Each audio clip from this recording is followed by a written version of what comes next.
Now we can finally think about starting the show. Hey, we can think about it? Yeah, I mean, I don't want Oh, to be hasty, you know? yeah. Okay, yeah, everything, all the lights are go, the switches are flipped, and everybody, before we go, hydrate and hydrate. Hydration station. Mm-mm. I know I didn't drink enough water today because my lips are chapped. So, fortunately, we're not about to talk for like 3 whole hours straight, so it shouldn't come up. There shouldn't be any problems. Okay. All right, y'all. Well, hello and welcome to the Party Invite Show. My name is Tegan. I am joined by Chris the Mau Mau Maori. Hi, Chris. Indeed. Hi, I am the Mau Mau. And we are here to bring you the podcast and the gaming stream that comes to you every Wednesday night at 7. Well, the stream starts at 7 p.m. We've been hanging out for a little bit here, which anybody can find out if you go and watch us directly on Twitch. If you're watching this on YouTube, get on our level. Actually, watching live is wonderful because you get to enjoy chat, which normally we don't respond to in real time, at least not with our voices. We will usually type. But if you'd like to be a part of that as the show is happening, visit our channel at twitch.tv/partyinviteshow. But for the rest of you who are here, let's get this started. So, Chris, we are coming off of the fantastic Subathon this past Yes. Sunday. Man, was that a blast or what? That was so much fun. That was so much fun. We played so many games. Between the four of us, we played a whole bunch of stuff. We ended up raising. Raising. That's our next soundbite. Raising. No. We ended up getting 30 gift subs from or subscriptions total on Twitch from all of you, which was way more than I expected. That's Yeah. incredible because that will turn around and we can turn that into additional content that can be artwork and emojis. That could be uh, maybe a theme song at some point. Eventually, that could be merch. Um, yeah, we spend a lot of time doing this, and we'd love to be able to really turn this into something we do full time someday. And this was the first time that we ever really invested in ourselves to make something like that happen. Usually, we do events to raise community awareness or to raise money for charity. Uh, Yes. but in the first year and a half as Party Invite, this was the first time we really raised money for ourselves. And man, just coming off of that, like I was exhausted, but absolutely thrilled. I Um, slept so hard. yes, so did I. You get out of something like that, and it feels like you can do anything. You know, Mm. with the absolute outpouring of support and all the effort that everybody put in here, including all the people who helped us, who are in chat now. Not only get those gift subs and make chat a fun place to be all day, but joined us in playing. We had Deadpool and Odysseus and Shanny Pack all join us during the subathon for a few of those games. But it was so much fun. Yeah. It was an awesome time. It was an awesome time. So we're gonna recap that here in a little bit. But we're gonna take just a minute to talk about our bread and butter of what we've been playing because Mm. everything else from the subathon is just like a waterfall of games. So Yeah. we're gonna hold back that tide for that waterfall for a minute, and we'll talk about what we've been playing. Chris, do you want to pick one of yours real quick? Yeah. Let's start with since one of ours we both been playing, so we can save that. Let's do Point P. Let's throw that little guy up there. Let's do it. So I think I saw this at the Devolver Digital countdown to the countdown at E3. Right. This game is a Devolver Digital, joint. It is made by the same guy that made Downwell, which is a fantastic game. And this is just like that, but instead of going down, you are now going up. And you're like this little dude, and he's like bouncing kind of along the walls and up and down. and there's this creature that's kind of coming up from below you, and you have to keep feeding him juice. So you have there'll be like an apple. It'll like show you up at the top. It'll be like, oh, you need an apple. So you'll Hmm. like go up and get an apple, and then once you land, it'll like throw the juice down to the creature. And then get trickier. It'll be like you need an apple and a lemon, or an apple, lemon, and a blueberry, and you kind of have to get them all before it runs out of time because it's very difficult. It is not easy. I mean, Downwell's pretty tough too. Yeah, it's a tough game, but it's you play it on your phone. The reason why I wanted to like shout this out is because I don't know that many people have played it. But it's if you have a Netflix account, it comes through Netflix games. So you just download the app you download Point P on your phone, and then just enter your login information for Netflix, and there you go. You got a free phone game. It's very good. I played Downwell on my phone quite a bit, and enjoyed that. And Point P is good too. It's more of that. If you liked Downwell, you're gonna like this. And the way it works is you're sliding your finger on your phone to like slingshot the character Oh, up the way there. It's very cool. Yeah, it's just a lot of fun. Little fun thing to do while you're killing time, while you're sitting on the couch and watching something or whatever. It's a little fun, you know, free phone game. that's Uh, cool. People should Downwell check out. was one of the only games that I've bought on multiple platforms, and one of the only games that I bought on mobile. I've only really owned Hmm. like a couple real games, real in air quotes there. On my phone, I have played Stardew Valley and I've played Downwell. I think that's the beginning and the end of the list. Everything else I've played is like super, super indie to the point of like it's hard to even recommend it to somebody because it's made by one person. It's their first game, and you can Yeah, tell. But Downwell was a game I bought that on my PlayStation and my phone, um, and loved it. So I'm excited to play yeah, this, just for basically the next version of that. Like, not only is it in reverse, but when somebody makes a game like Downwell, you know that they learn a lot from it. So they just take all that to this. So that sounds great. Uh, yeah. It's cool. It's a fun little game.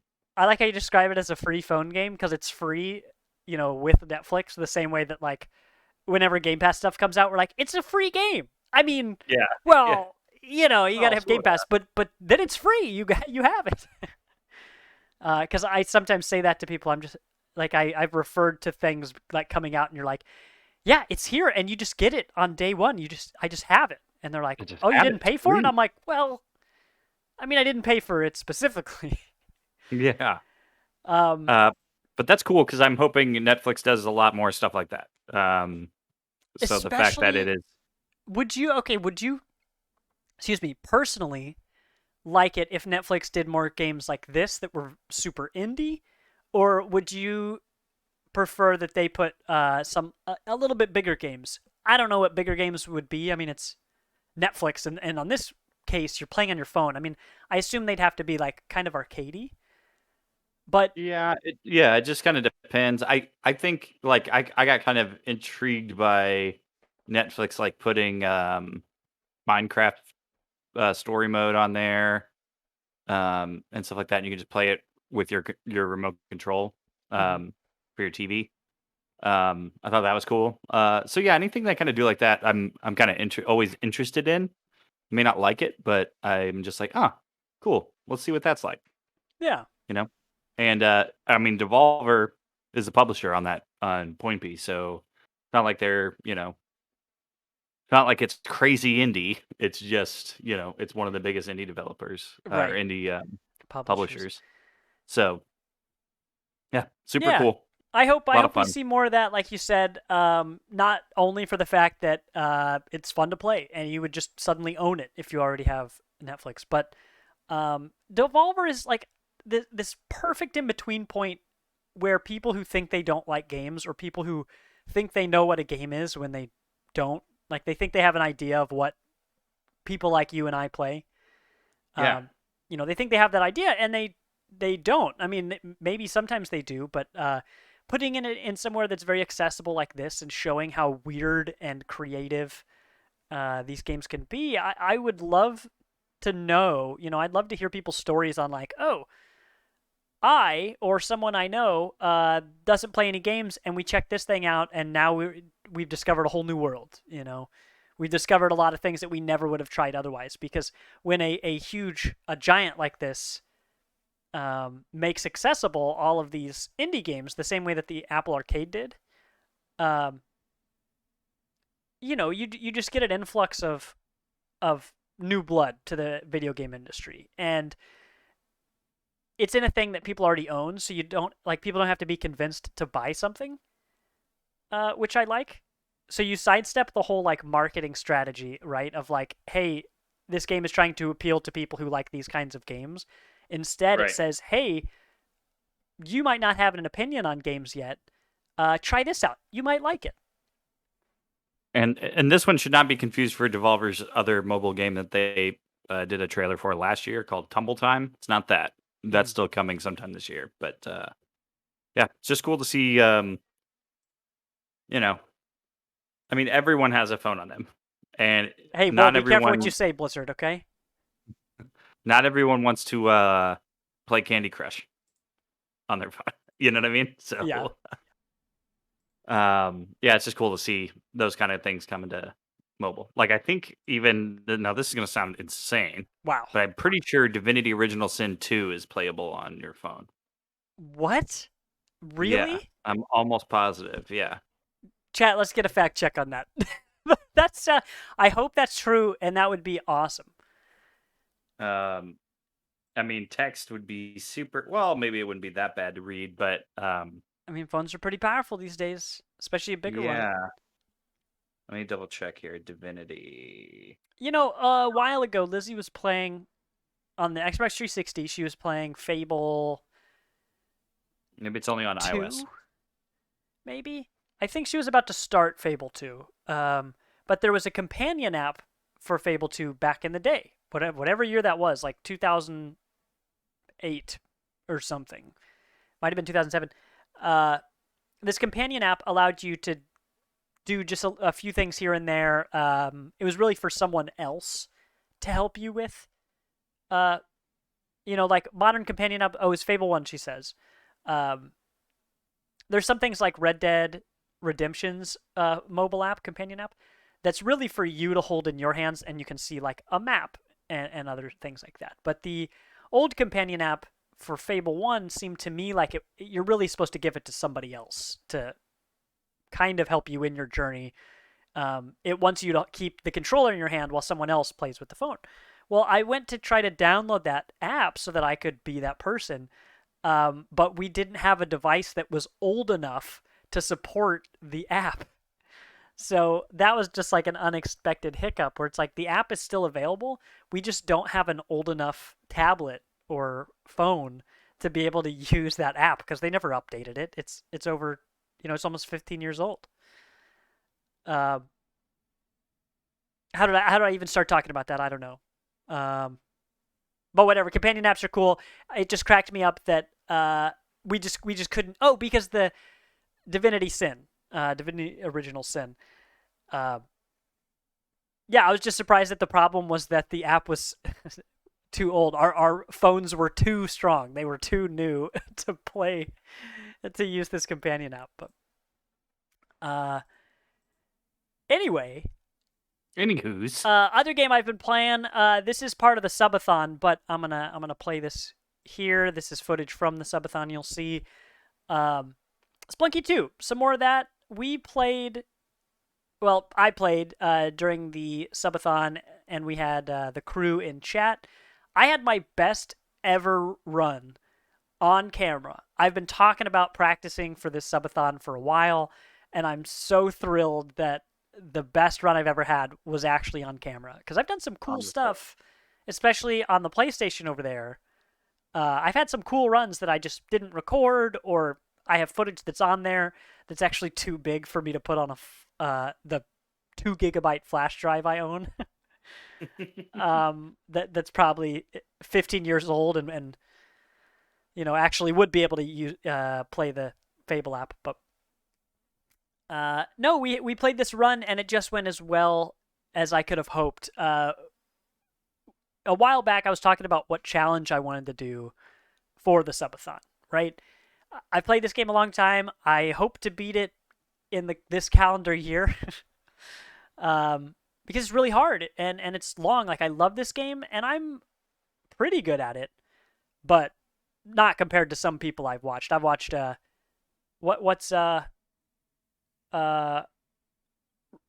who's from Giant Bomb? Rourke, Matt Rory, Matt Yeah, Rory. Matt Rory. Uh, I watched him play Spelunky, the original one, during an Extra Life stream, and I was like, whoa, this guy knows what he's doing. I'm pretty sure he Yeah. beat the game on the Extra Life stream on his Uh-huh. first try.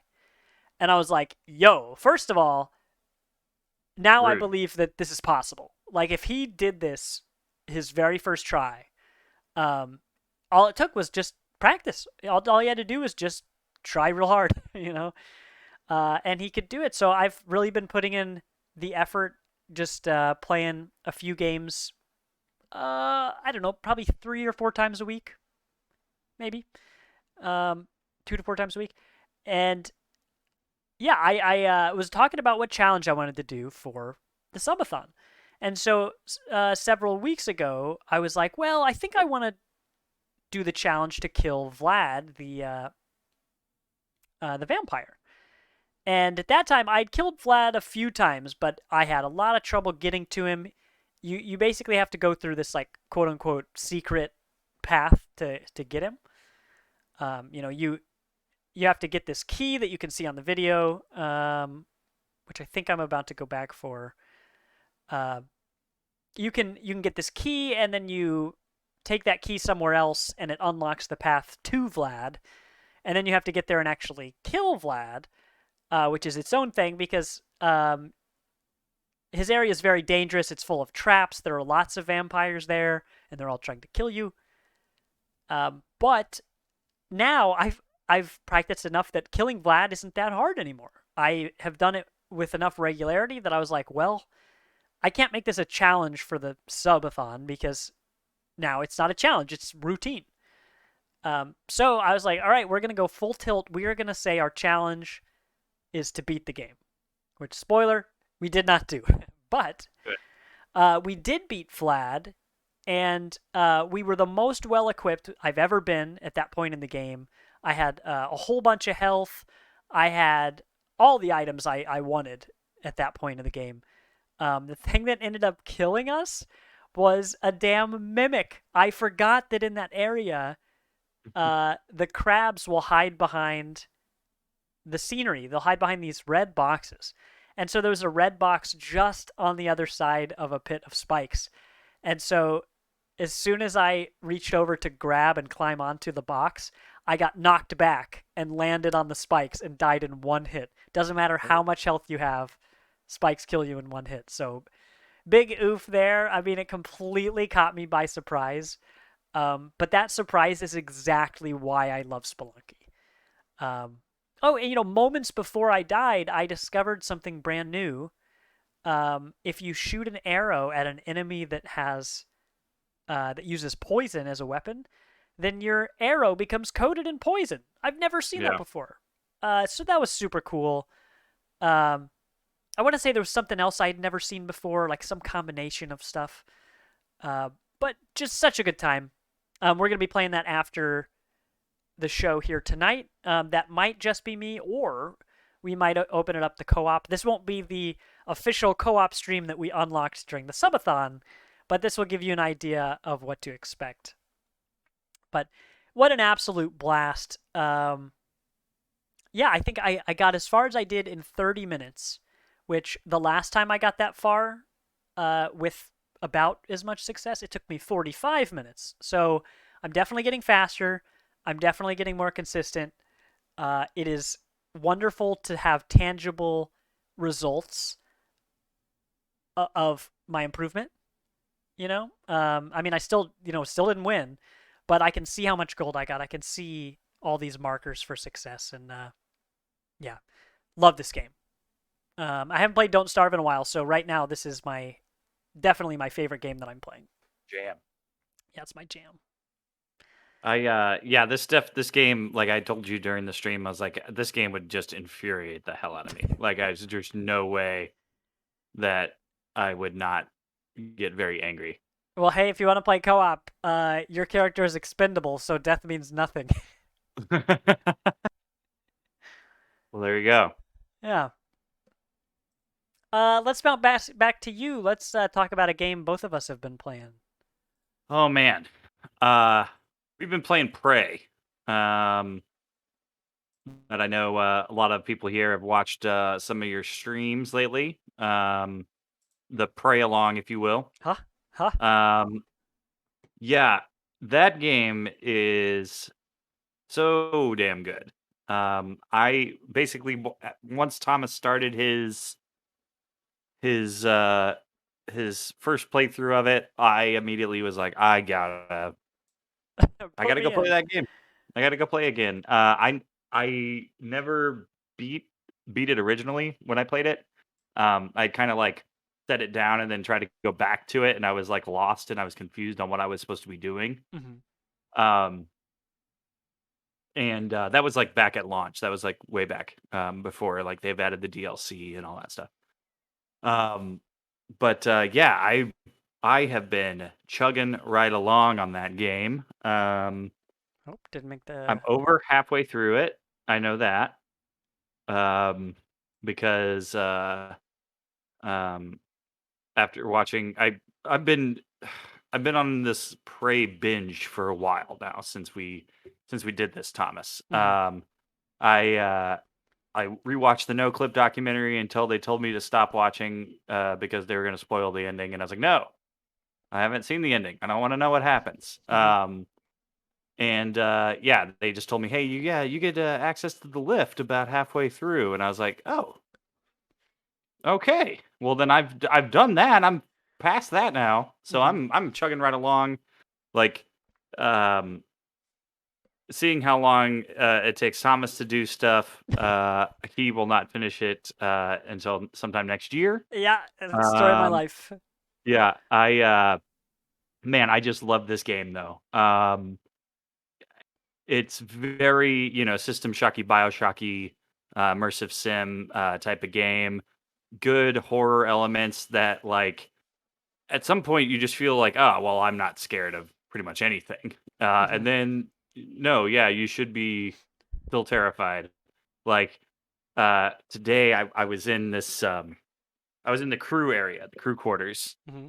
and I had a turret with me and I set it up and I was like, okay, because I saw this phantom walking by. And I was like, oh, I'm gonna set up a turret so if he starts coming my way, I'll be ready for him. And I'm just sitting there waiting, waiting, waiting, and then all of a sudden the music picks up and he goes and like zips right in front of me. And I was like, oh shit. And just like Ah, go, go, go, go, go, go, like go, go. just pumping shotgun rounds into him. Um but yeah, that game is so just the way the systems work of yes, I was freaking out. It was terrifying. Um uh the way the systems work with um you have to like pick up junk and then you have to recycle that junk in order to make more ammo, to make more whatever. You can make more neuromods at some point. You know what I mean? You can just really like it's kind of just insane what it gives you. I've been specking to just be strong as hell. So give me all the health. Um, um, like, give me I'm full health, I think now. I was into hacking. I've been, making sure I can hack into everything, Oh yeah, I got boosting hacking my level weapons. 3. Yeah, boosting my weapons up. Because I just want to be like, no matter if the thing is big and scary that I run into, I want it to die quickly and Yeah, without me taking a lot of damage. I'm like, I need to a make reasonable sure I'm a reasonable yeah, thing to want, you know? yes. Yeah. But still, like even if you like there's a thing that you'll get to, Thomas, that is a big scary thing that has question marks on it. And you're like, I don't know what the hell that is. Well, it shows up at random. It's not Oh, it's it's not not scripted. yes. So I basically went to the space of the game and I went down the elevator and opened the door, and when I walked out the door, it just was right there in front of me, and I was like, "Oh, shit." like, just like, "What do you do now? Figure it out," because I died, like, a bunch of times. I was like, Yeah, "Man, I am gonna have to figure out," and I just, like, kept beating my head against it till I was, like, running all around and, like, just going nuts, just trying to survive this thing. The story stuff is really the driving force. Like, that's what gets you that's what gets its hooks in you. hmm Um, I mean, that, like, opening sequence is probably one of the best ever, um, in video games. Like, the whole waking up, "Come on, Morgan, we need you to, do these tests," and all that stuff, and then waking up and realizing, you're not where you thought you were, and, like, it just very mind-bendy. Can you trust anything that you're seeing? Like, right. all of that stuff, and then, like, just the ancillary stories that they're telling from, like, emails that you're reading and, Yeah, I like, like that stuff. you really start understanding who all the characters are, like, and their motivations and all of that, and, like, it's going some places, Thomas. Like, I haven't gotten this far in the game before. I got lost in when I put the game down, the first time hmm and just, like, never went back to it until this time around. I got lost in the crew quarters, and I was like, "Man, I don't know what I'm supposed to be doing right now." Uh, So I didn't see through that area, and man, that area has some really cool storytelling because there's so much of the crew is, like, corresponding with each other through notes and transcribes and all of that kinda stuff that you're like, "Oh, this person's in a relationship with that person. Maybe it's not going so good." Or, like, I mean, and you are like the amount of environmental storytelling you're just getting from the transcribes that you're listening to, the emails, the well, notes that are lying around. in the like lab area that I was in and when I was streaming last night, uh, when I posted to socials about going live, I was like, you know what, I'm gonna pick one of the guns I've liked so far that's real clever, the Huntress Boltcaster, which is a Nerf crossbow. You straight up Yes. use it. It's got the reactive tips or whatever, the same thing that like you buy gloves in real life to be able to use a touchscreen. Well, it's got that. Yes. Uh, and you use it to shoot computer screens and buttons and things like that that you can't reach with your arm, right? And I was like, I like this weapon. Well, in the stream, I get in there and I get to this area where this whole engineering crew has like they've gotten a hold of the plans for this toy gun, this Nerf crossbow, and they've all like decided to fabricate it, and they're gonna have a big Nerf war, an Assassin's game, in the lab. And so some of the environmental storytelling, after I discovered that through all of these emails, was that high up above in one of these central rooms, you can find one of the crossbows with some Nerf bullets and some bourbon. And then there's a note that says Clive was here. And Clive is like the main person who put all the assassin stuff together. And I'm just like, man, they could have just skipped over all of this and only made this a shooter with cool weapons and cool environments. Yeah. But this makes it feel lived in. You know, it really gives Yeah. you the Very. sensation of like real, actual life was happening until suddenly things went terribly wrong, and you can see a glimpse of what that work life was the moment before it happened. And yeah, a lot of games just skip over that because they think a lot of people won't care about that, and maybe that's true. But this game just nailed it, and I love that stuff. Uh, The Mr. Gluey McGlue face. Yeah, the Frosty the Snowman made of glue from the Yeah. glue gun. Fantastic. Yeah, lots of little jokes. I ended the stream in an area. I was out in space. I finally got a propulsion thing for my spacesuit. So now I can go out in space and jet around. And so I did that, and I discovered a weapon that I've been picking up ammo for. It's basically a laser gun, kind of, I think. Yeah. And I pick it up, and there's an audio log, and it's this woman being like, "Yeah, I came out here, and I can't find any of the oxygen containers or something," and she's clearly in a panic because she can't get to a refuel station. And she, like so many people in the space station, is experiencing paranoia. And if it wasn't for the events of this game, you'd think it was psychosis. You'd think that she was just losing her mind. But she's talking about how there's like something out in space with her. Like she's hearing noises and keeps seeing things out of the corner of her eyes and stuff, and that something is chasing her. And I'm like, oh, that's not good. So I like jet out, and I'm looking around for a second, and I turn, and of course you're in space, so you can move forward, backwards, up, down, and you can rotate your camera to make whichever way you want to be up and down. And I'm turned, and I'm like pretty disoriented because I've moved and I don't really know where I am or what I'm looking at. And I come around the corner, and first I get shocked by something, and the shocks in this game hurt so bad. Like the electricity arcs are brutal. And so I get hit with this thing, and I'm like, whoa, I don't know what just hit me, but I'm going to back away. I'm going to back away. And as I'm backing away, I'm facing something that is continuing to get bigger and bigger on my screen. And I realize I'm looking at some sort of big robot or something. And I had just enough time to absolutely panic before it got close enough to electrocute me again. And I died. And I was like, you know what? We're going to call it for that stream.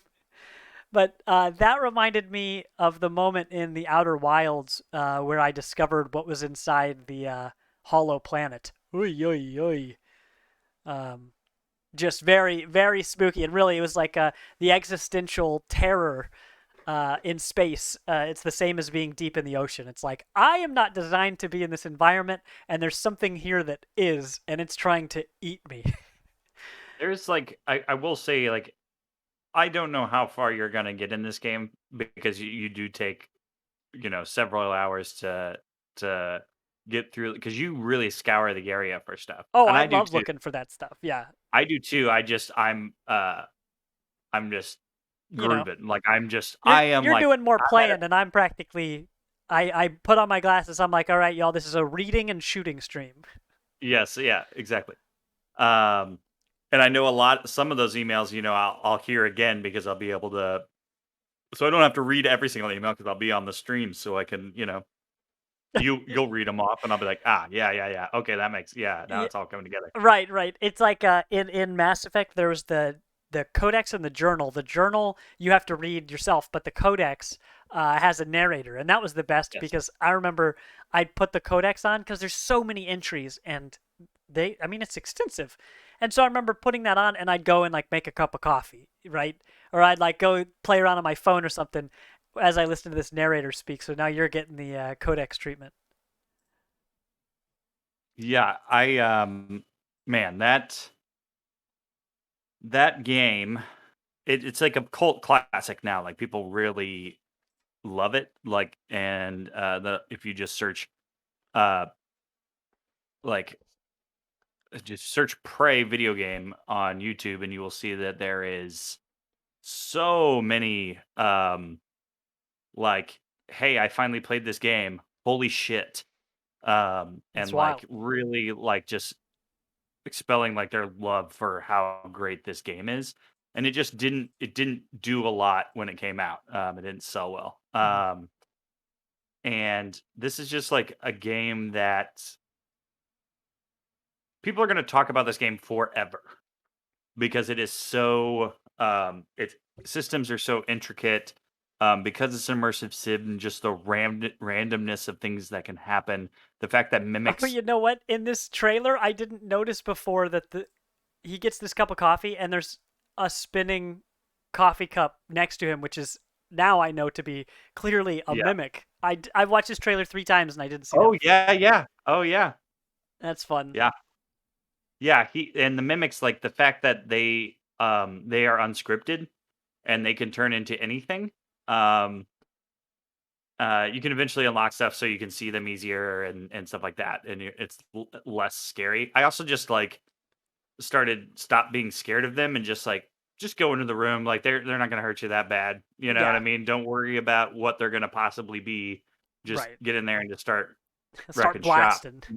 Just It, start blasting. well, I think Um, the way that I've been playing since I play so slowly, and I'm like you said, I mean, I'm scouring the area. It definitely puts me in more of a position to be scared because I forget about combat for a minute while yeah. I'm doing that, and I focus just exclusively on uh, digging around and looking behind corners. And then I look behind a corner, and the chair in front of me jumps at my face. It's very well done. Yeah, and that's like Thomas too. I totally forgot this until I was in the crew quarters. But like there is like you expect a variant of like, oh, there'll be like a mimic and there'll be like a little bit better mimic, like a different type of mimic, and Mhm. then there'll be a phantom and like maybe this phantom has like electric powers and this phantom has a different, you know what I mean? Mhm. You expect that stuff. There is some enemies that I completely forgot about. And that scared the bejesus out of me when I was in the crew quarters today, and I was like, "Oh my god, I totally forgot that this is even a thing," and it's terrifying. Like it is once it starts, because like this game has dynamic lighting, so it Right. tries to give you cues of when stuff is around you. Like if you notice with phantoms, lights will be flickering in the area that they are in. Yeah. Or like if you are on the second floor, or let's say you're on the first floor, and if you look up and you see like lights are flickering up on the second floor, and you know, oh, okay, there's a phantom up there Mhm. somewhere, Right. um, in that area. That kind of stuff that they do. Um, when I got into this area, um, and lights were flickering, and I'm like, I'm not seeing anything. I'm getting Uh-oh. pretty worried. I'm getting worried about what's going on in here. Yeah, stuff is like it really. I will say that I had a moment yesterday where I had to like reload a save and like go back because I had gotten like a key card, and I was like, "Oh, that's for all the way back at the lobby. I'm gonna go. I'm Uh-huh. gonna take the elevator down, and we're gonna go check that out." And I went back to the lobby, and the lobby is not the way I remembered it being. There are more people there now. There is Oh, more really? enemies, and they are stronger. And I just like went down there and just dumped so many like bullets and things into everything, and then I was like, I don't have any ammo. I don't have any way of getting ammo right now. Like I don't have the necessary resources in order to make ammo. Yeah. So like it became this, oh my god, like how did I get here? How did I do Yeah. this? I Why did came I back here do this like thinking this? I'd be And then going I down was like easy street. and then I go, "Okay, hold on. Let me reload before I came down here, Mhm. and I'll stay up here," because clearly it was trying to tell me, "You're not supposed to be back down here right now. But You can be down try here it. if you want." But I just was doing it, incorrectly. I was like, "Oh, I'll just start blasting." No.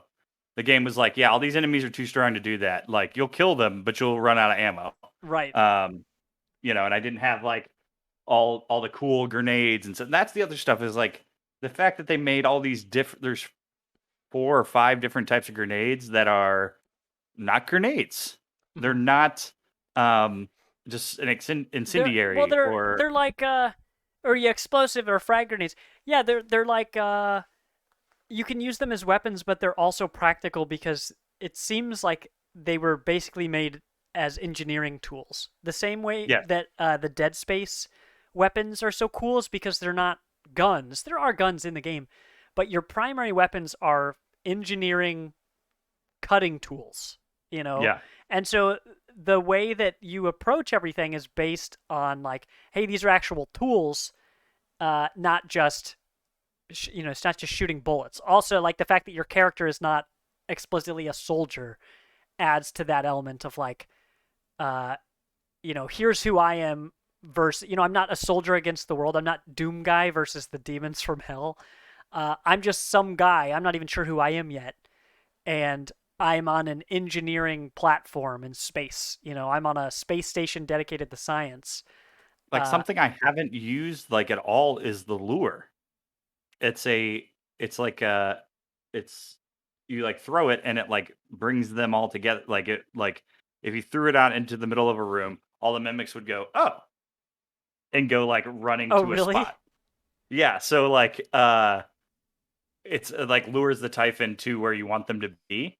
And I just don't ever use it, but then I'm thinking about it like now while we're talking and I'm like, man, you could do so much little fun like, oh, here's a bunch of red tanks over here. Let me throw the Typhon lure over Oh there my and gosh, then just put one bullet into the tank, kill all the like kill you know what I all of mean? them. It's just the Man, amount I, of I know that you're replaying the game right now, though I didn't realize. I'm sure you told me this and I forgot it, but I didn't realize until before uh, we started streaming that you hadn't beaten it before.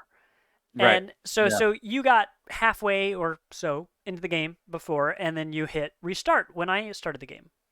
Yeah. Um, as we're talking about this, like now that I'm seeing just how many ways there are to upgrade your character, upgrade your weapons, visit certain areas in certain ways, rush through, I scour the area or just rush through and do the objective and just go for it, The game basically allows you to do all of these things. None of them are wrong. Some of them might be more challenging, some of them might be uh, holding your hand a little bit more. But like even as we're talking, I'm like, okay, I want to beat this game, and then I want to go back, and I almost want to be like, all right, Chris, your challenge. I challenge you to do this, this, this, and this, and go through the game and specialize in this weird ass way, and you tell me how to play through my character, and go through it because it just seems. It seems like anything is possible. And that is absolutely the best part about this game. It seems like you can do anything your way. Um, but it has enough polish that when you discover new ways to do things, it doesn't feel like you're on the verge of breaking the game like it can be in like a Bethesda game, for example. Like when we were talking before we went live and Even though I this like is a gave Bethesda game, I guess.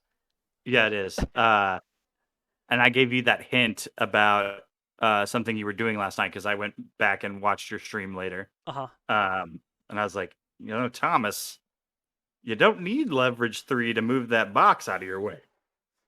And you were like, what do you mean? And I saw your like wheels turning. Yeah. And then I was like, you might have like an item that might, and you're like, oh my Oh, God, the a the recycler. recycler. But So how yeah, those cool is that? recycler, yeah, the recycler charges can suck things in and you get Yeah, it um breaks down matter, including organic matter, yeah. into its component parts, which you use to fabricate all sorts of things from weapons to ammo to glue for your glue gun, um, and all that stuff. So yeah, that's incredible to me because somebody had hopped in chat to tell me they're like, hey, you don't have to have lifting 3 like strength level 3 to move this. I used this other thing, and as soon as I started reading, I was like, oh, that's a spoiler. I can't read anymore. I read it too, and I was like, "Oh, Thomas doesn't know about that yet. Don't."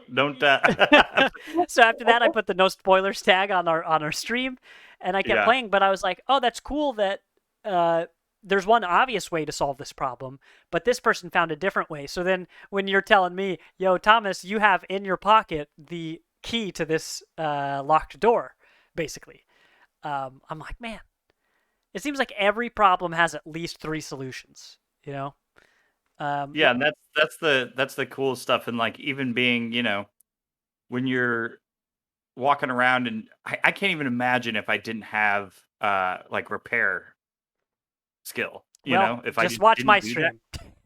yeah, It's like the tough amount of sometimes. the amount of turrets and the amount of those like electrical junction boxes that are like, hey, repair this so it stops zapping you. Uh-huh. That'd be cool, right? Oh yeah, the first time I got hit by lightning or arcing electricity, I was like, "Oh, that probably hurt." And I looked and I realized, I mean, I had 95 health, and after it zapped me, I had 11. I was like, "Yo, that hurt way more than I expected." And part of that could have been too your suit integrity could have been lower, so Oh, you that's took true. more damage. And because you're playing on what you're doing is insane, and I can't believe you're doing Well, it. This okay, like survival mode. I am doing survival mode, but I'm playing on normal difficulty. And I appreciate that the game offers those as two separate things. Usually, survival difficulty is just the hardest difficulty they give. You go normal, hard, nightmare, survival. I think that's how Fallout worked. Uh, so all that means is like, yeah, everything kills you in one hit. And I'm like, well, I don't want everything to kill me in one hit, but I do like managing the extra stuff like oxygen or, I took burn damage a while ago and now I have third degree burns. And so until I go, Skin graft. Yeah. I do have a skin graft I can use on myself, but since I'm rarely at full health, the limiting factor with the third degree burn is that your max health is reduced, but I'm rarely at max health anyway. So I'm like, I'll just, I won't worry about that for now. But I really like managing those like status buffs and all those things. But like I said, I love that survival mode is separate from the difficulty. That way, I can still play on normal mode, and everything doesn't just always murder me in one hit. Because Just the thoughts of like, that's too much. and I mean, you get a bunch of them, but like the like thought of like my guns deteriorating, I'm like, no, hell no, Nah. get out of here with that. You can repair them, but you have to make sure you have the. I'm wondering if it spawns more repair kits and spare parts because you're playing in that mode. Like I if those are I do out have a there. lot of those things. Yeah, because like after I like I'll run through an area and put up a bunch of turrets or like repair a bunch of turrets so that they're working. So I'm like, hey, if anything comes through here, let's wipe them out. But what'll happen is when you leave areas and then come back to them later, Mm-hmm. different enemies can spawn and be there, and they will have taken all your turrets are back down again. So then you would have to repair them again. Uh-huh. You know, so it does make it. I'll like run through and repair all those, then I'll go to repair another one in the next room, and it's like you don't have enough spare parts, and I'm like, right, okay, Yeah. yeah, okay, I got to ease up on the repairing, and I'll like the game just has so much to offer. Yeah. And if you haven't ever played it, it was free on the Epic Games Store. It's on Xbox Game Pass. It's on PlayStation Plus Premium. It's on all of that stuff. And I think you're watching a trailer right now for Moon For Moon Crash. Crash, yeah, the Yes. DLC. Which, Which as is this will explain, is like kind of a roguelike. no, it's definitely a roguelike. It just each thing that you do and I haven't been able to play this yet because I kind of want to get through the main story. I want to get through Prey itself and then go into Well, this. shoot, I 'Cause tell you what, Chris, I would love it if you waited for me to play this DLC. okay. I know I will try. I promise I'm actually going to try to get through the game in a reasonable speed. For your sake and for our audience. But I would love to start this roguelike element, the Mooncrash DLC, at the same time because this would give us the opportunity to do these like challenges for each other. Of course, I don't know the details. We'll discover them when we get there. Um, but that would give us a nice opportunity to try out these new ways of playing without just restarting the game again. Yeah, it kind of what it does is each one of your there's different characters that have different skill sets, just like how Morgan can change how he or she is. Basically, you just break those up across 4 or 5 characters, Mm-hmm. and each one of their runs pays off for the next person. So, like, from what I've gathered, if you went with your tech person first and you hacked all the doors, then when that person dies on that run, the the next character you used would be able to go through all those doors that were locked originally to them and they couldn't get through them. That's Um, cool. like that kind of stuff is very interesting, and I've heard great stuff about the Moon Crash DLC. It literally doesn't have. It's not like directly based off of the end of Prey or anything like that, so we can literally start it at any time. Mm-hmm. I just wanted to have more intimate knowledge of this is what everything does Yeah. before I went in and started that. So, but man, that game is so good. I've been thinking about it. I was thinking about it today. I'm like, This is gonna be one of those situations when we are talking about our games of the year, Thomas, and then we are talking about we're like, well, our favorite game that we played this year that didn't come out this year, Right. by a landslide, will probably be this one. Yeah. Yeah, it's July. Yeah, that's my full expectation. Yeah. um, but man, yeah, it's fantastic, and I'm loving right now that I'm in a place gaming wise where I've like gone back to things and played them that I hadn't played or hadn't finished or what have you. Like I did that with the Mafia game that I haven't touched in a while, but I'm close to the end of that. Mhm. And with Prey, and like feeling just as excited about it as I was when it came out, and it came out in like 2017. Yeah. Like this game is old now. Like I remember buying this. This is how long ago this was, Thomas. I remember buying this game when it came out when I was living with Daryl and Andrew up north.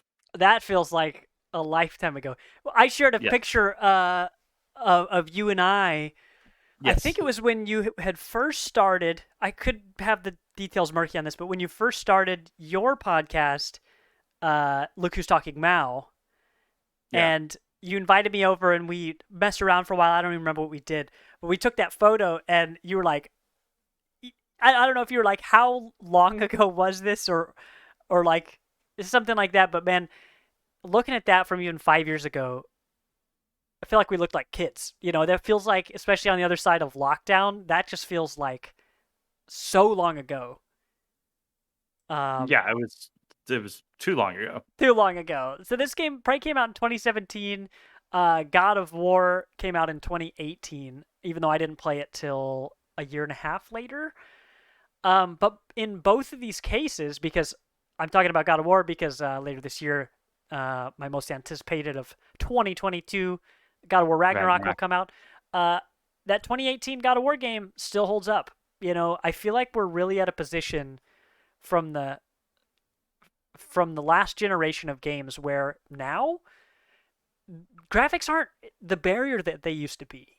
Like now, lots of studios have the resources to make games that look gorgeous and can withstand the test of time. And I'm not just talking about AAA games. I mean, there are games up and down the budget scale that have the quality and the visuals to stop looking super dated anymore. I mean, of course, some stuff's gonna look janky. I mean, I'm sure Starfield's gonna come out and it's gonna look good, but based on the systems that I expect to be in that game, I think that one will suffer the ravages of time a little more than most games. But these games now, I mean, I don't know like what year I'd say is the magic year where age quit mattering, but now we've just got games that we can play anytime and they're fine. Like you could tell me they came out last week and I'd be like, cool, great, totally worth playing.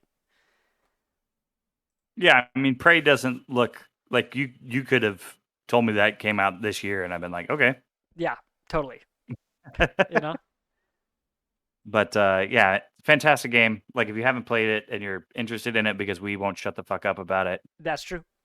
It's everywhere, and if it's on sale, it's on sale for super cheap. So, um, if you don't have the one of the subscription services or what have you, like it's absolutely worth your time. I think Lord Chrome said that he went back into it again Yep, too. he sure did.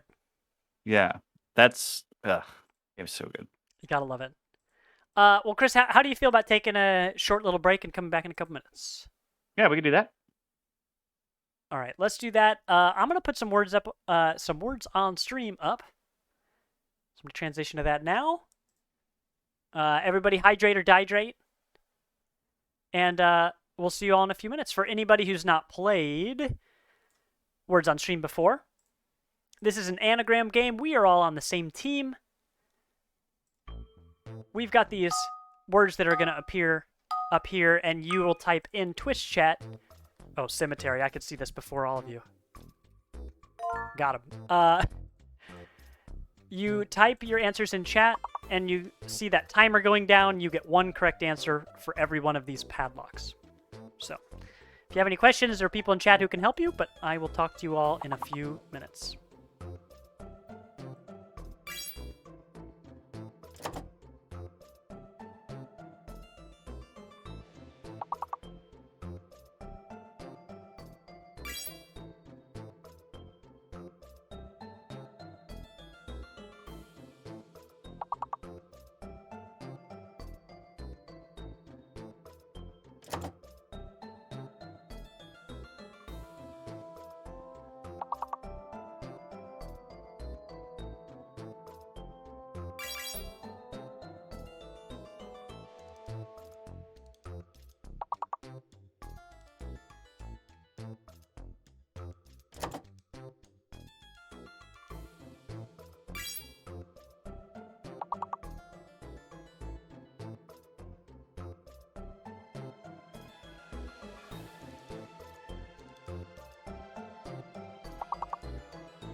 Yo, Deadpool coming in clutch. Was that really a word? CERMET? Look at that board. Also, now that this is a little break from the podcast, Jay Wild, thank you! Thank you for coming in, man. Good to see you. Don't forget to smash that follow button. Every little bit of support helps. Here we got 4 of us on the board. Me, you, Lizzie, that's Lizzie, and Deadpool. Wow, easily. You got that really quickly. Came to you so easily. Oh, you know what? Ha! Easy. Got him. Sail!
Okay, what the heck is a rector, though? An erectory? You guys making these words up? Rector. Being dyslexic does not make this game easy. Yeah, I hear that. The older I get, the more trouble I have reading things correctly. I was playing Prey last night, and what was it? It's like the Failsafe. a fail safe. Oh my gosh. Failsafe. Sail faith. It's the at least 3 times.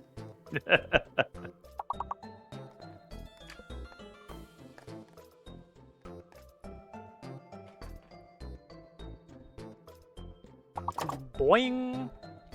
Oh, goblin. Nice. Oh, Deadpool's way ahead of me with the goblin. I never stood a chance.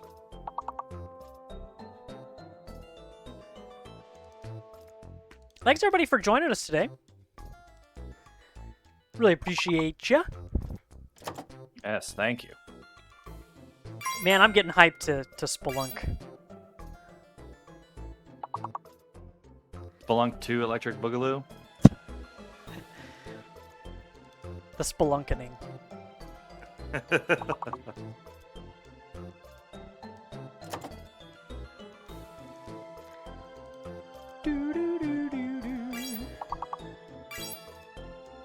Goblin, what?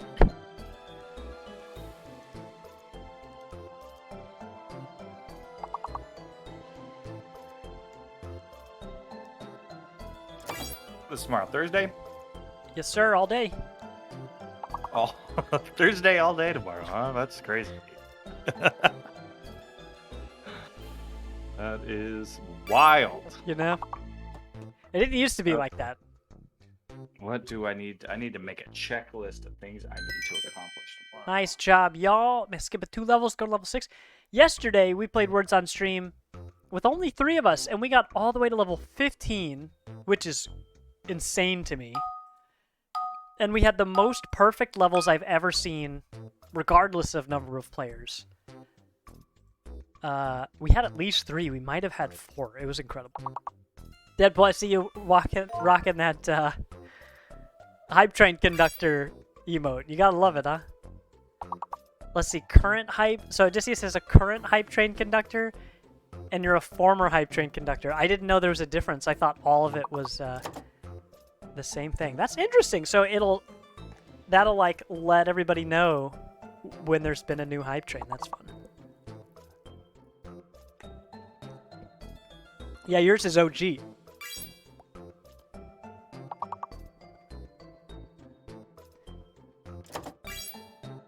I'd like to make a deal. Where's Shani?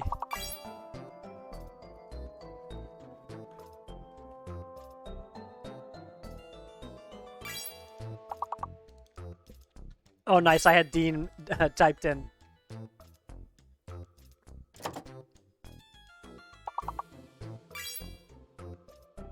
Let's see. Lean. Is N-A-L-E a word? Nope. Ah, you beat me to it. Damn!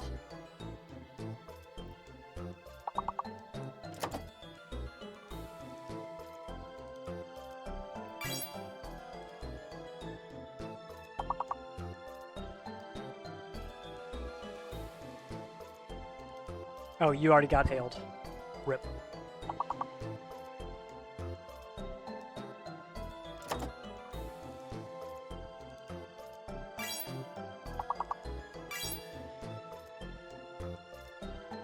Lind. Oh, I was trying to come up with that. Nice job. Man, we're crushing it right now. Crush, crush, crush it up. Phrasing.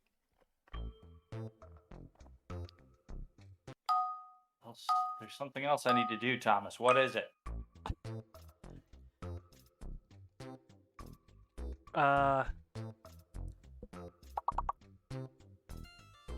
Vacuum the basement. That's it.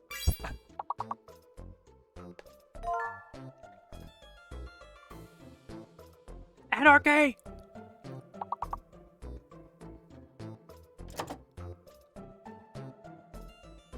Oh, jeez, where's my cursor at? There we go. Arch. Is Archon? Archon's a word, right? I don't know how you spell it, though. O is fake? There's Deadpool looking out. Oh, so don't type Archon, alright? Don't do it. Yarn! Cray cray.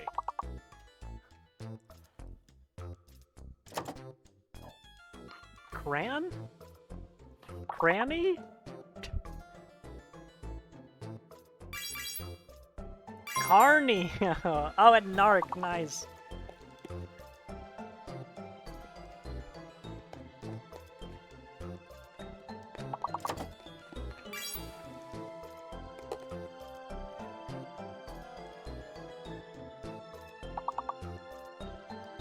You know what? While you guys are doing this, let me open my other thing. I wanna laugh at these sound bites again. Let's see.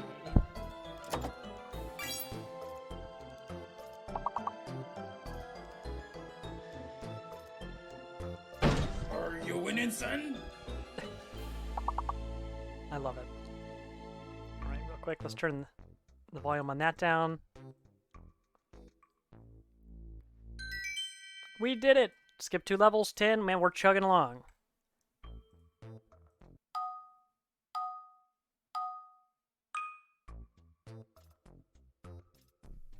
Phrasing?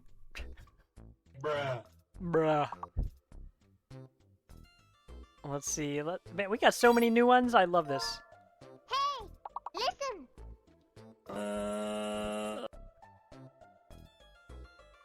Chocolate. I remember when they first invented chocolate. Sweet, sweet chocolate. I always hated it. Chocolate! Chocolate! Chocolate! Chocolate! Oh, I love how it cuts off at the end. You know who likes special entertainment like that? My mom! Water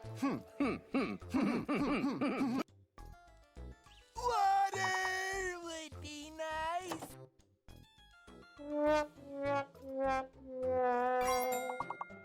Ah, you gotta love it. Now those are some good sounds, Chris. I know you can't hear any of them through Discord, but wow, they're just top tier. Are they? They are.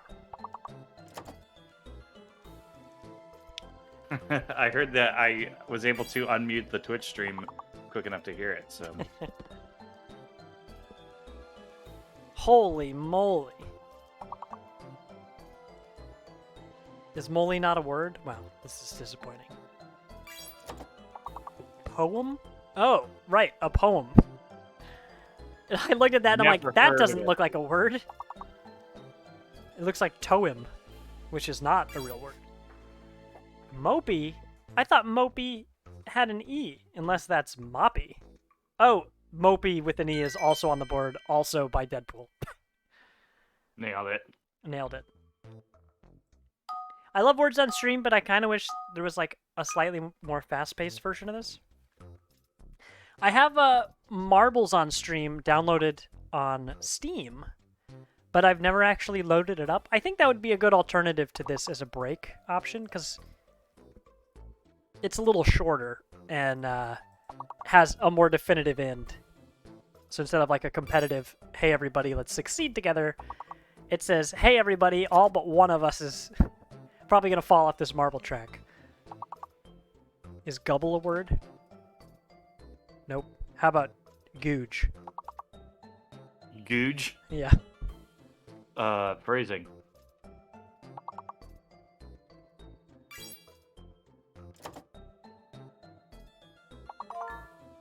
Oh, everybody tried bugle already. Oh, yep, B is fake. Nice, J Wild.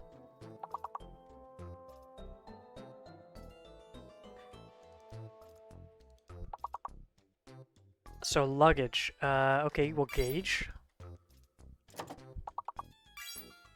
Yeah, Chris, I completely forgot that the Moon Crash DLC existed. So that's the answer to what we were talking about earlier.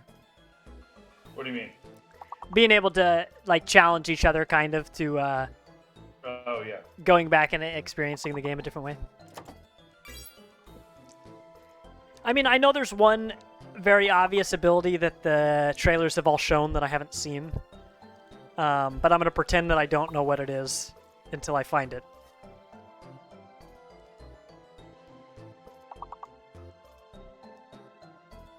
Yeah, good guess on luggage, man. Gulag? Nice. Wow, we're one short. What's the last one?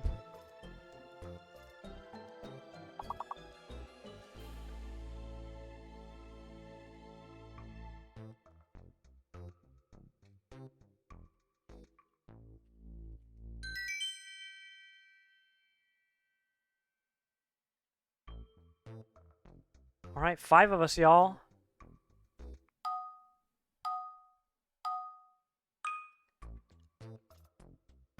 Do do do do do do do do do do do do.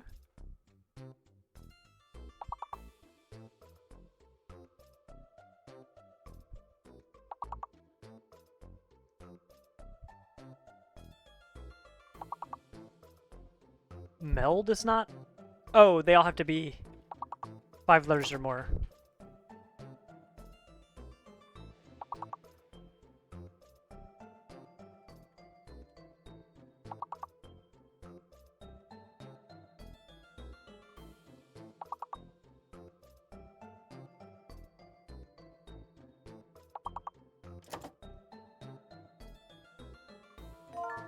Hey! Dumbbell, baby. We about ready to start this thing up again? Yeah, we're almost there. Yeah, I think I'll set up marbles on stream for next time so this doesn't take so long. It's fun, but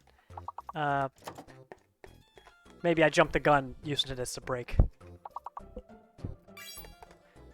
Was able to actually eat some dinner though. I don't usually do that on podcast days. I tend to forget.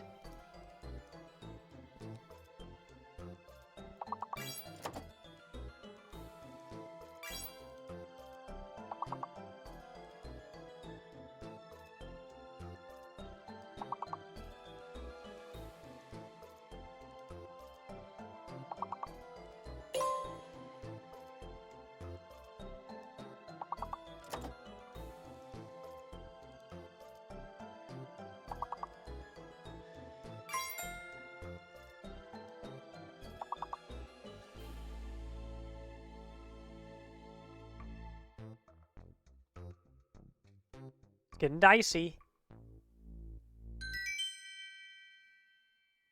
I tell you what, I think I am gonna. Oh, actually, I'm not sure I can pause it. Can I still turn that off? Okay, I hate to do this, y'all, but I am gonna pause this for now, and we'll pick this up when we do the in between when we're loading up Splunky. We only have 3 of us right now, anyway, so the odds of us having more people is pretty high. But I'm gonna put that on pause. I apologize, but also thank you. And Chris, let's jump back into this.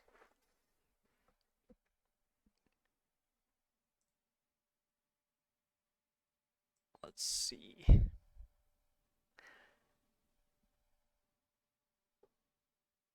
Okay, we're gonna have some funny picture-in-picture things going on here because the VOD has, you know, our overlay in it, so it's gonna be our overlay inside the overlay. You know how it is. Amazing. Amazing.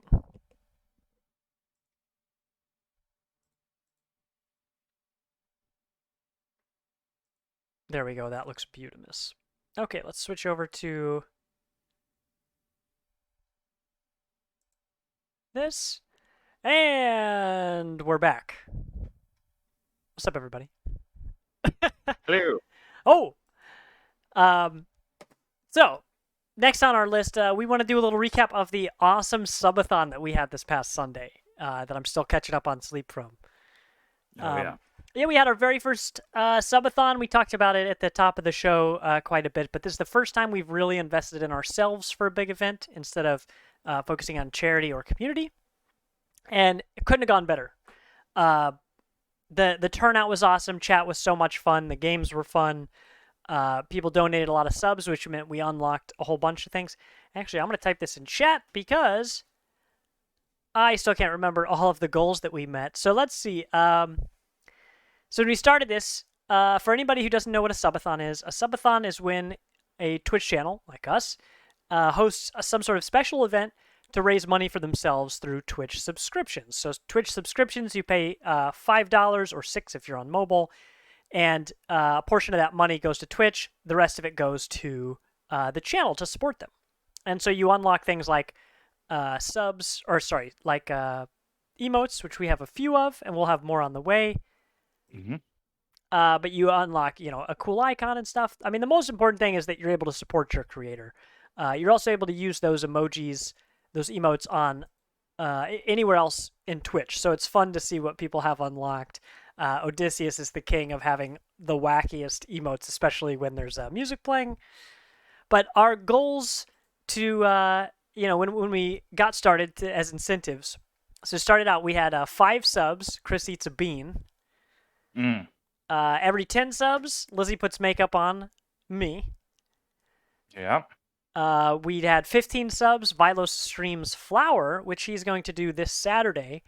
We don't have a time set out, but keep an eye on our Twitch. Make sure your notifications are on for that.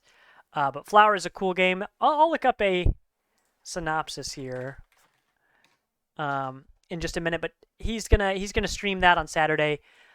20 subs unlocks a Splunky 2 co-op stream. So even though we might do co-op tonight here after the podcast, that's just a little preparation for the future co-op stream. Splunky 2 co-op is absolutely chaotic. It is totally bananas. In the normal game, you don't want to die. In co-op, people die all the time. Who's counting? 25 subs unlocked a movie night in Discord, which we're really excited about. We're not sure what we're going to watch yet, but we do have actually a hidden movies channel, which I'm going to open up to anybody, again, who's interested. But we're going to watch a movie together and live react to that. If anybody would like to be involved, not only in watching, but in choosing that movie, make sure to hit up our Discord. You can find a link to that here in Twitch chat or on our website at partyinvite.games. And then at 30 subs, which we unlocked at the very last minute, literally as we were saying goodnight, for a future stream, because we weren't going to do this at the very end, Vilos will say Xenoblade 3 300 times on stream. So after all of that, we unlocked all of those things. With 30 subs, that meant Chris ate 6 beans. Lizzie put makeup on me twice. We unlocked the third one right at the end. So we're going to put makeup on me on another stream to get, the most bang for your buck. And then I joked with Vilos, I think we might do this. I think we'll do a Spelunky challenge where I try to race to beat Olmec, the first boss in the third area that you fight. I'm going to try to race to beat Olmec before Vilos can finish saying Xenoblade 3 300 times. So that'll be an absolute spectacle. We'll keep you abreast on when that's going to happen. It's going to be crazy. Madness. It's absolute madness. So Chris, you ate a bunch of beans. What were those flavors? You got lucky at least once with strawberry banana. Yeah. I had I got strawberry banana once. I got stinky socks. Stinky socks. Oof. I got dead fish. I got spoiled milk. That's what you want. Yeah, you looked like you liked it. The VOD will tell that you looked like you thoroughly enjoyed it. I couldn't even tell that it was disgusting. Yeah, everybody wants to know what I'm doing. It's Bean Boozled. Oh, let me get you. Jelly Belly. Let me get you fully on screen here. Yeah. Bean Boozled. Bean Boozled. Yeah, from Jelly Belly. They basically they made a few different ones of these. They've made ones where you spin a wheel and it lands on a certain color, and then you have to pull that color and eat it. And basically, there's either good tasty beans or nasty tasting beans, and there's the same color. So you're getting an either or type of situation. So I could be eating stink bug or I could be eating toasted marshmallow. You just don't know. It's a gamble. It's a It's a gamble. good game. Yeah, this isn't the first time we've done this. We did this with our extra live stream last year. Last year, is that right? Yeah, Or is that in this November. year? Okay. I was like, what year is it? Where are what Right. day is Somebody asked me how Um, old I was. I said the wrong number, and Lizzie had to correct me. Yeah, we played that game before. It's a lot of fun. It's great if you have kids too. Kids love these. Or 'cause hate they them. It's a think 50-50. hilarious. Eat one now. If Jay Wild, if you sub right now, I will eat a bean. Well, that's a tall ask, but it is in the realm of possibility. One sub or gift sub, and Chris eats a bean right now. But that's the beautiful thing about those beans. A lot of people raise money through Extra Life or for our subathon through stuff like eating that super super hot chip that people, practically die to. Or the beans, and so that Bean Boozled company, I feel like they specifically targeted that product to people like us. Oh yeah. It's specifically made for it. But that was just a very good time, and I love that you still have beans left over. Oh, I'm not gonna eat all these. Are you kidding me? Some of these you don't know what they are. So like even gambling to be like, oh man, I hope I get a good one. If you don't, it's not a great time. So That company is Jelly Belly, by the way, that makes that. So it is the king of jelly beans. they know what they're doing. They do know what they're doing. For Extra Life, you also did the sodas. We have an emote on our Cool. Discord that's of your face on a mustard bottle in memory of the mustard soda that you drank. Never forget. Yikes. But love Never that forget. stuff. So those were the incentives. I'm gonna play here on the stream the actual sub. We're gonna go through some of the games that we played. So Oh yeah. our schedule, we started off the whole day. It was a 12-hour stream. Started it off with Crazy. Vilos playing Neon White, which is a game that he demoed a while back for the Steam Next Fest in spring, I believe. Mm-hmm. And started the game properly, started a fresh save file for the beginning of this stream. So we've heard him talk about it. Demo Duo, who was very supportive during our subathon. You should follow them, at twitch.tv/Demo Duo, just like it sounds. Yes. Yeah, they played this, and it is it's a platformer shooter. You're a very mobile character that picks up cards, and the cards are the guns and weapons and abilities. And you essentially run around these maps and try to pop all these balloons and collect all these collectibles. It's very satisfying and pretty to watch. It's got this story that the idea is that you've died and you've now been tasked with slaying demons in the name of heaven, essentially. It's very anime. It is very So. anime. And it's really good. Vilas loves that game, Yeah, and I really it's like fun. watching it. It's cool to watch, man. Like when you see people pull off stuff, you're just like, what just happened? Yeah, What and did I just watch? it moves so quickly. And the visuals just like, so what we're looking at right now, there are all these platforms that almost look like Greek architecture surrounded by this endless world that has water, just like flat water everywhere, and a blue sky with clouds in it. So very visually appealing. But that's Neon White. That's what we started the stream off with. Yeah, you've got some like visual narrative elements. Oh, when did I switch scenes to whatever we're looking at right now? I don't know. It might have been like that for a while, and I just didn't notice. Let's skip forward. We did some Splunky, like I said. I had the best run I've ever had. It's not the furthest I've ever gotten, but it's definitely the most well-equipped that I've ever gotten for as far as I've gotten. Those were a lot of words, but I did very well, and I had a whole lot of fun doing it. I think I had 2, maybe 3 total runs during the hour and a half that I played, which is a testament to how well I did, because normally I just die over and over and I succeed a little bit over many runs, but that was a whole blast. I've already talked about Splunky a lot, so we'll skip forward. Let's see if we can go to the moment of my death. Oh yeah, I can see it right here. So we'll play from here.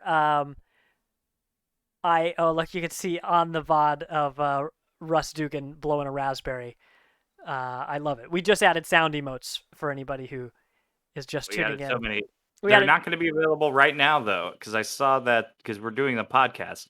But I saw that I think Jay Wild requested one just a little bit ago. I can't see it now, but oh well, we'll make sure everybody's taken care of. Oh, you know what? I'll play it on stream just for everybody to hear it. The one he requested was. Oh my gosh, I have it muted so you can't hear it. Oh wow, nailed it. How anticlimactic.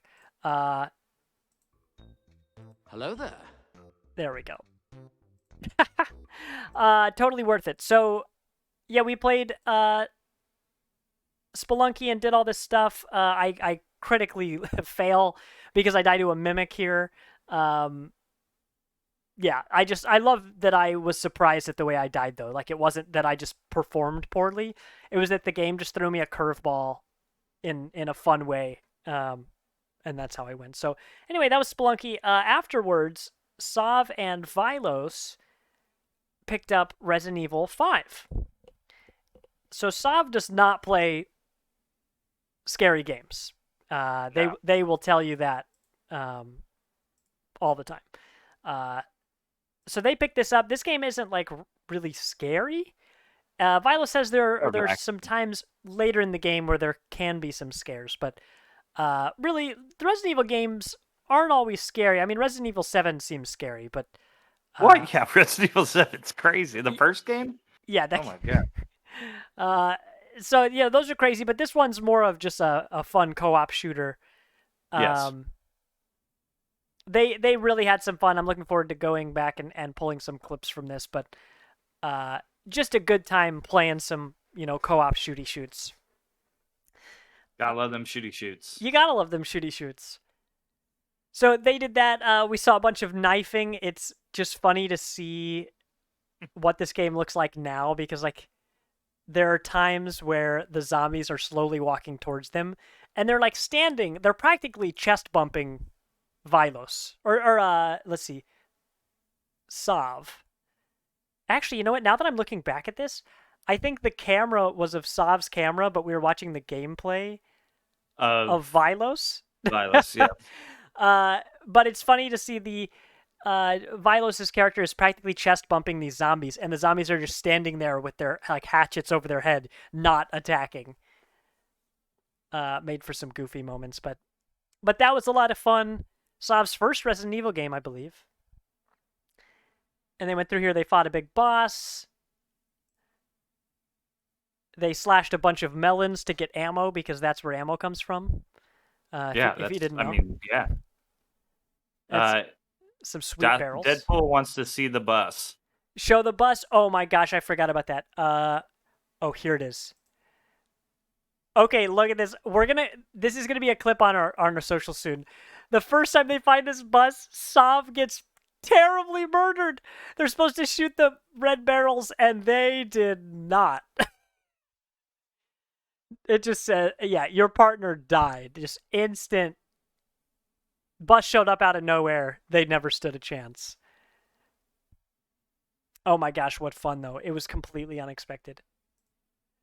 I wonder if I go back further, if we can find it again. But that was a blast. What did we play after RE5? You and I played Wildermyth. Wildermyth, yeah. We played on hard mode. We didn't really have enough time to get murdered like I expected. Yeah. So maybe we play that again here soon because the hard mode seems like it would be really fun just for the fact that, Wildermyth, which we've played on stream before, is a game with permadeath. It is a tactics type game with these visual elements, these like character building elements. Oh, look in this stream. Yeah, you're getting. I'm getting my makeup done. Let me see if I can blow that up real quick. This is as big as I can get it now, but you can see Lissy doing my makeup. Yeah, in Wildermyth, you have like some character development. And you can make some minor character choices. Give your character a class and a look and a bunch of adjectives, and then you can make them be either reckless or not, depending on how the game presents options to you. But a cool game. We took out the story elements for this because we've played the like campaign before, so we bumped up the difficulty. Like I said, we didn't really get far enough to really get murdered, or to even really see like a boss or like the end of a cycle or anything. But this game's fun. It supports up to 5 players. Is that correct? Sure. I know you can have a party of 5, which leads me to believe that you can have 5 players play at the same time, and so you can all control your own character, and you can lock them that way so no one else can touch them. But it's nice because it has these wonderful tabletop elements to it. But of course you're playing through Steam in our case. But yeah, Wildermyth is a lot of fun. It's definitely worth playing. We played that for an hour and a half. We'll have to play it more if we really want to get murderlated by it, So this is us going in this dungeon. We shot some people. It all went by so quickly. Yeah, and like I felt like we had just started the game and it was over already. Yeah. So after that, man, this really started the point in the subathon where I was like, you know what? I might need to take a nap soon. Oh, and this got so goofy. This got so damn goofy. I've never, like, from all the reviews and everything of this game, I never heard about like the problems we were having. We were having so many weird bugs and glitches and all of this for Teenage Mutant Ninja Turtles Shredder's Revenge. And it was so weird. Like we would be invisible. You had one where like the game was practically crashing on you because you were invisible, but like the 2 bosses that like had an animation where they walked through the scene and then the fight started, they were still stuck in the scene, just like walking in place, but like foot soldiers were flying all around them because we were killing them because we could see. I could see the enemies, getting knocked around, but I couldn't see my character or any of you guys. Yeah, it was insane. Yeah, that was silly. We had a lot of that going on, but this game was a whole bunch of fun. I basically had the least kills every time. I think it's because I hang out on the left side of the screen a lot. Yeah. But quality stuff. It supports up to 6 players. Another funny thing that happened was that I was apparently logged into my Xbox account and my Epic account. So a couple times I was actually playing as 2 characters at the same time. Which oh my god! was exactly as bonkers as it sounds. So yeah, we had 4 people playing 5 characters. But the game's solid. I mean, I'm not gonna pretend like I love beat 'em ups, but this is such an easy game to play with your friends. Like, how are you ever gonna get mad at this game? I mean, you loved Mother Russia Bleeds, and that's a beat 'em up. It is sure as hell a beat 'em up. That's the only beat 'em up that I've ever loved, because I feel like it's the only one I've ever been good at. And I'm sure just with more practice I would get better at this, just like any game. But no, this was a whole lot of fun. We played it on Game Pass. I don't know if it has crossplay, but it is definitely on Game Pass, I believe Steam, I think Switch. Well, it's definitely on Switch. I don't think it's on PS4 or Xbox, but it'd have to be on Xbox because of Game Pass. So I guess the question would be whether it's on PlayStation or not. I think so. But yeah, Teenage Mutant Ninja Turtles Shredder's Revenge, highly recommend for a casual game night with pals. It's especially a good old nostalgia trip. It's got lots of jokes. We liked that when you get knocked out and your teammate revives you, they use the pizza like smelling salts to get you to stand back up. So that was good stuff. What did we play for that? I believe we played Back for Blood. let's see, blah blah blah. Yeah. Oh no, we tried to play Splitgate. Oh, right. Yeah, we tried to play Splitgate, and it turned out that my computer just absolutely could not handle it at all. It was completely unplayable. I would have been able to play it just fine if I wasn't streaming, but the whole point is the stream. So we tried that out for a little while. Before I totally skip over this, Splitgate is a whole lot of fun. Yeah.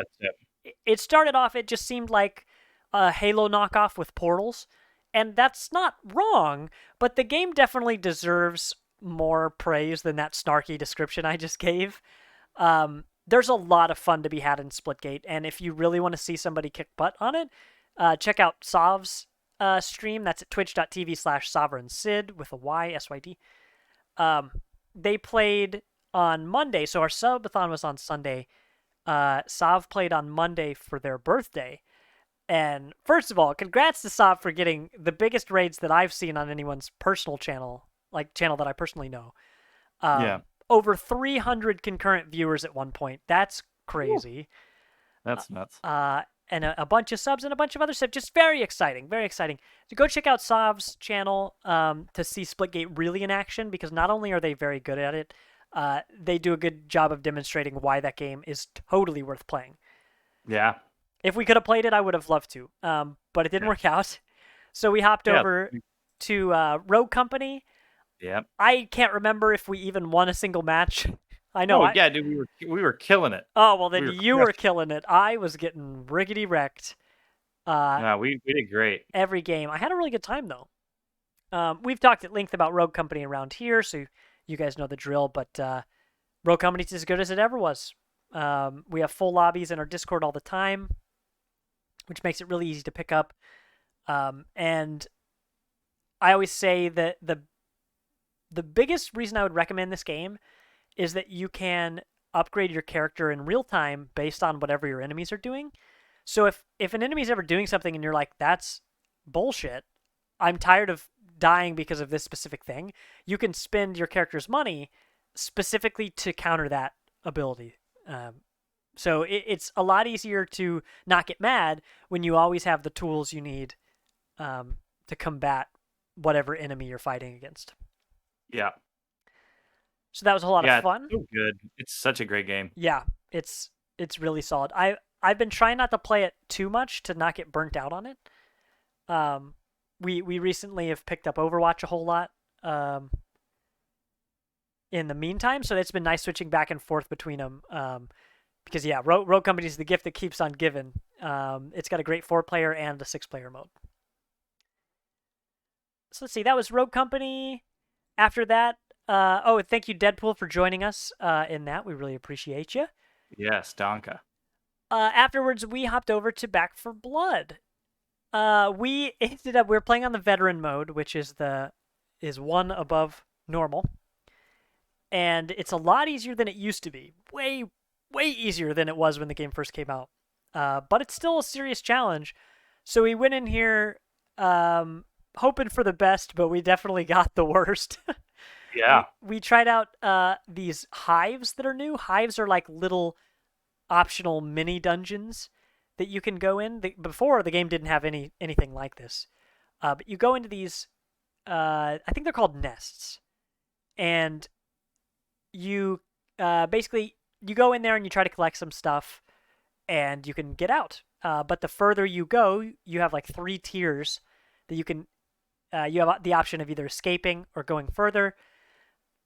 We tried to go further when we definitely should have turned around, and we all got wiped. Our whole team got wiped out spectacularly. I'll see here if I can find...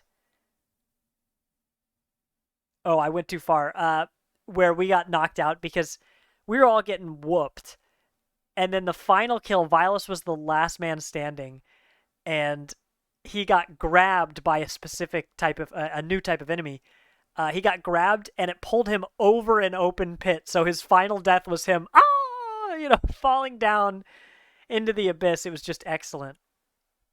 Yo, Jay Wild did gift that sub. So Chris, now you gotta eat a bean. Wow. All right, Jay Wild, you're the man.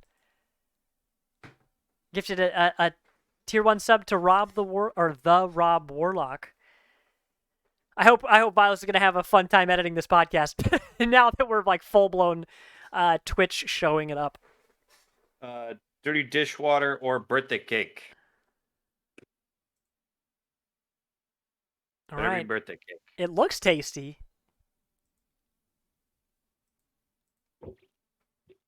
Birthday cake, baby. Oh, birthday cake! Boo! Boo! Let's go. What did you say it was the other option? Dirty dishwater? Dirty dishwater. Well, maybe next time, chat. But congrats, Chris, on your tasty bean. Thank you. You really lucked out there. I did. It doesn't taste good. It tastes like weird birthday cake, but Oh, that's wonderful. it's not bad. That's a good thing. It's not dishwater, though. Thank No. you, Jay Wild, for that sub. Really appreciate Thank you so much. it. Actually, you know what? I'll get one more. I'll get an air horn in chat. Oh my gosh, I'm still muted. Oh, goodness. Hit it with one of the new ones. Let's see what's the best new one we have.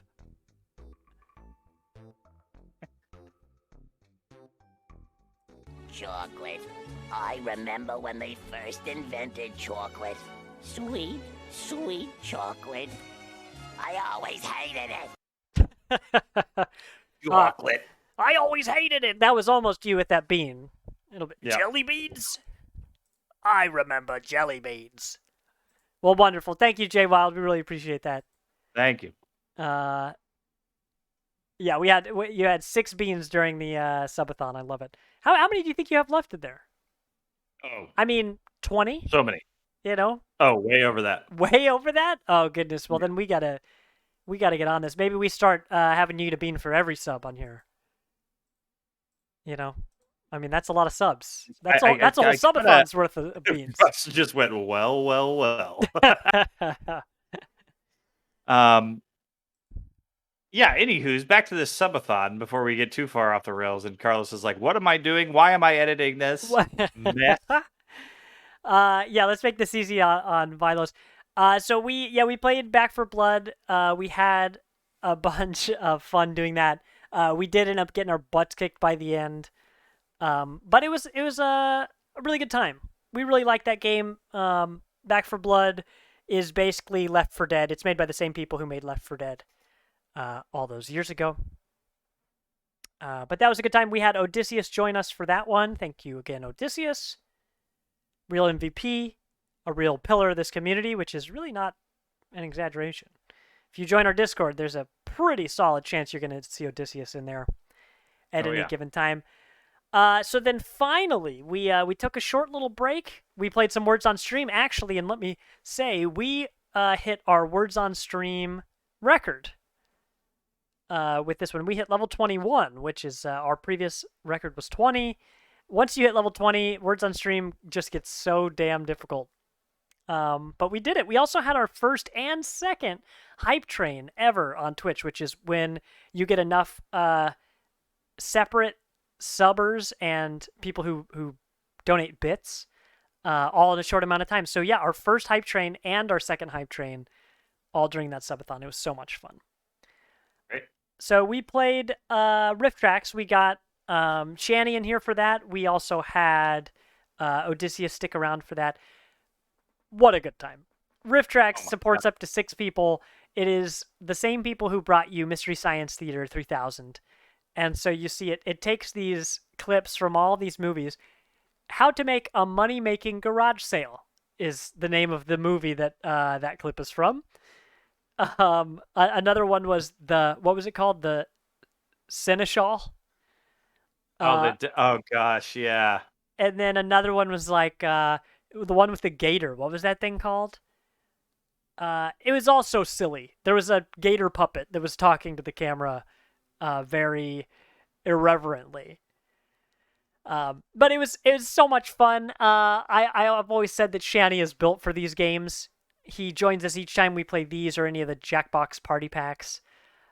We had some great laughs, and it was a wonderful way to end off a long day of streaming. We had audience members join in there. A great thing about that is audience members can vote when you enable that. It took forever to figure it out, but I figured it out. It took too long, but I figured it out. So that was a whole lot of 12 hours of stream. So we're going to go through that and pull some of our favorite moments so y'all can see it, for those of you who don't want to go back and watch the whole VOD. But that was an absolute blast. It was a complete success. You know, like I said, that stream ended, and I just felt like $1,000,000. Like, something like that happens, and you see how much support you have from the community, and it just feels like you could do anything. Yeah. So, still riding that wave. That was a blast. Thank you again, everyone who was involved in any way in that. Even if you were just lurking in chat, just watching us and padding our stats, you know, giving us the viewership. But what a good time. So who knows when the next one will be. I mean, Extra Life is in November. I'd love to do another subathon before then, but, you know, check our socials and you'll hear all about that once we make a decision. But Chris, that was a damn good subathon. It was great. I had a blast. I mean, it's just so fun to be like, what are you doing today? Well, I am scheduled to play video games all day. So, I mean, can't really work around it. You just gotta do it. Video games. Yeah. Sometimes you just gotta play video games. Sometimes you just gotta do it.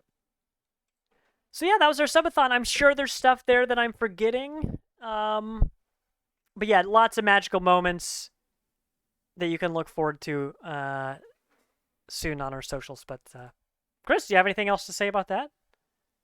No, just thank you to everybody that subbed. Thanks for Jay Wild for the gift sub tonight. Yeah, we'll definitely do more stuff like this. Like, if we can, I honestly think, like, if we can just figure out days where we can work these kind of things out. They don't have to be like 12 hours. Yeah. But we can break it up where we play, like, each of us plays a game for like a couple hours or something like that, and just, you know. Yeah, that sounds more doable. When we did the multiple back-to-back shooters, or when we did Shredder's Revenge into Splitgate / Rogue Company, into Back for Blood, like, I got through with that, and I'm like, I don't know if I have any room for jokes. Like, I think I'm burnt. But then, you know, we had a few good rounds. Then I'm like, okay, now I'm cooking with gas. Yeah. I can riff all night. My day is chock full of goofs and gaffs. Says oh yeah, baby. Love that. Yeah, I think stuff like that's so fun. Getting the community involved the way that we have, really great time. Yeah, it's been wonderful. So yeah, we'll come up with some more fun events and stuff like that we can do, you know, as things come up. Because some of it is too, like, we'll just like start playing something and be like, ooh, I have an idea. Mm-hmm. Well, if we can do more wacky stuff too, like that race, you know, race to beat Olmec and Splunky before Carlos can say Xenoblade 3. 300 times, yeah. Oh, you know, one thing I did forget, in one of the breaks here, let me see if I can scrub back to it. Vilos did a pre-recorded video. He showed off his Switch collection. I know this is in here somewhere. Showed off his Switch selection, or collections, rather. And had lots of stuff. Here we go. Yeah, let's put this on. So that's a video that you'll be able to find soon on our YouTube channel. But man, Violus' collection is extensive. You know? Oh yeah, he's got a lot. A lot of stuff. And he loves picking up those physical copies of things. So I know that he wanted to make a video like this for a while. But you know, like, I know how many Switch games he has. I just was still surprised to see it all with my own eyes, so to speak. But lots of goodies. Yeah, you'll be able to see that video before long on our YouTube. But that was our subathon.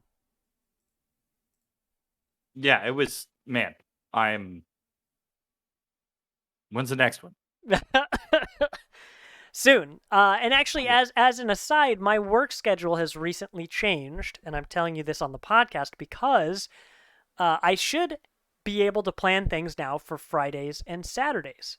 That doesn't mean that we'll have community things going on every Friday and every Saturday, but I haven't been able to schedule community nights for a while because of my schedule, but now I can. So there are a lot of things we'd like to play. We've been throwing the idea around of a big raft stream we've played Raft with 4 people a bunch of times, but you can play with up to 8. And we'd like to see how off the rails that game can get when you stack 8 people on a raft that's like 6 foot by 6 foot. Yeah. That's our goal anyway, because there are no physics in that game. So we want to try to build a raft that's really, really narrow at the bottom, but really wide as you build up, among other things. We want to do a proper community night for PlanetSide. That game is free. A few of us tried it out a few weeks ago to see if it was worth playing. And it was fun, but it's only worth playing when you have friends on. There's not really any reason to play that by yourself. But we'll do a community night for that. We've been playing a bunch of Overwatch with groups of 5 or 6. Of course, Overwatch 2 only has room for 5, but we've had full squads almost every time we've looked for people. Same with Rogue Company. And we've got plenty of other stuff, but I'm very excited to look forward to community nights again. We haven't done those in months and months.